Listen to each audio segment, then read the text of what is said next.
ორგანიზებული თავდასხმა იყო ჯგუფური წინასწარ დაგეგმილი. საკანში ისხედით თუ არ ისხედით?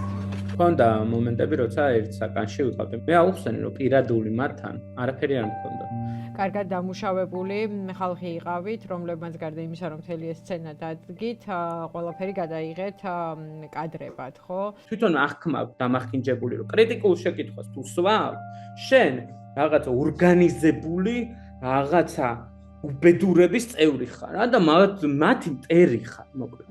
რა ტელეფონს კიდებ ხელსო და ეგრევე თებში, ეს საჭმელი გარშე მაგარ თებში ჩარტყმა უნდა და იგივე ბრალი გქონდათ წარდგენილი თქვენ და მათ?